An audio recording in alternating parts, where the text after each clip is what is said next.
Maybe.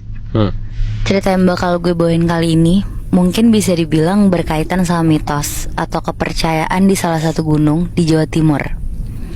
Buat nama gunungnya, jujur gue tuh gak dapet clue apa-apa dari si yang ngirim cerita ini. Dia cuma bilang kalau gunung ini pada saat itu ya, bisa dibilang masih tergolong underrated atau sepi dari pendaki. Ini cerita kiriman dari Dwi, mahasiswa di salah satu kampus swasta di Jawa Timur tahun 2012 lalu. Nah, karena dia tuh hobinya naik gunung, jadinya Dwi ini join lah sama UKM Mapala di kampusnya dia. Dan saking senengnya naik gunung, ada kali tiap 2 minggu sekali pasti mereka ngabisin weekendnya buat naik gunung. Sampai ada satu weekend, pas banget hari Jumat, Dwi ini tuh ngide lah buat ngedaki salah satu gunung. Tapi yang bisa dibilang gak rame pendaki, biar bisa lebih nyantai lah sambil istirahat. Pas coba dicari-cari, nemu tuh salah satu gunung di pinggiran Jawa Timur. Intinya balik lagi, karena gunung ini pada saat itu masih sepi, jadi secara jalur ataupun fasilitas emang gak sebagus gunung-gunung lainnya. Bahkan sistem pos pendakian aja pada saat itu belum ada. Jadi ya warga di sana cuma sistem ngafalin beberapa titik ke arah puncak aja. Dwi di sini berangkat berlima, ada dia, terus kita samarin nih temennya namanya Debbie, Boni, sama Tias. Jadi 2 orang laki-laki sama 2 perempuan ya. Pokoknya mereka ini sampai di desa kaki gunung tuh sekitar sore gitu. Pas nyampe di desa, jujur warga-warga sekitar tuh kaget, karena kok ada orang yang pengen naik gunung ini. Karena selama ini tuh belum ada yang pernah ke situ. Dan pas tahu info barusan, Dwi sama teman-temannya jadi tambah semangat ngedaki. Soalnya kalau misalnya beneran, ya berarti bisa dibilang mereka jadi salah satu pendaki pertama di gunung itu. Ya. Awalnya sebenarnya sama salah satu warga desa, sebut aja namanya Pak Is, itu tuh udah diwanti-wanti dan disuruh balik aja lah semuanya. Soalnya katanya medannya tuh curam sama bahaya. Tapi ya mereka batu aja, mikirnya sih udah jauh-jauh sampai situ, masa harus pulang lagi. Capek lah kalau kayak gitu. Akhirnya ya udah dibolehin nih sama si Pak Is, tapi dengan berbagai syarat yang kedengaran ini asing buat mereka. Pertama, mereka harus ditemenin sama warga lokal di situ buat jadi penunjuk jalan di depan. Terus kedua, katanya secara urutan barisan tuh gak boleh ganti-ganti atau ketukar-tukar gitu. Aneh banget ya. Iya makanya. Dan yang terakhir, pokoknya Dwi sama teman-temannya ini beneran harus ngikutin perintah dari si warga lokal pemandunya ini.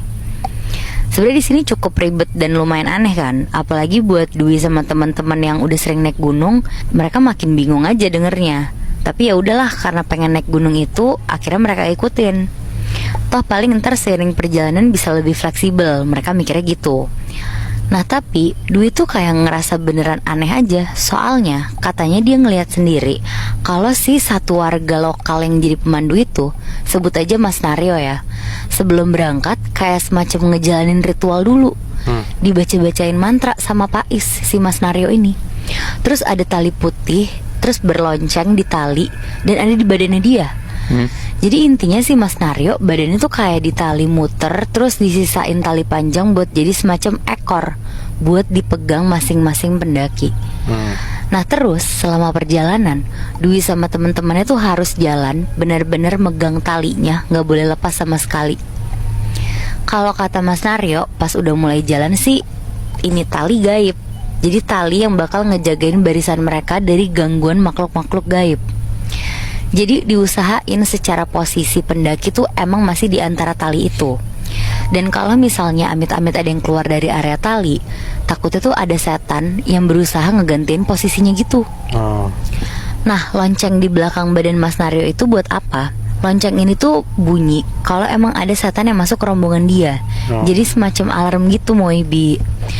Dwi sama teman-teman sih nggak begitu percaya ya sebenarnya. Tapi Mas Naryo nih kelihatan benar-benar serius nih sama ini.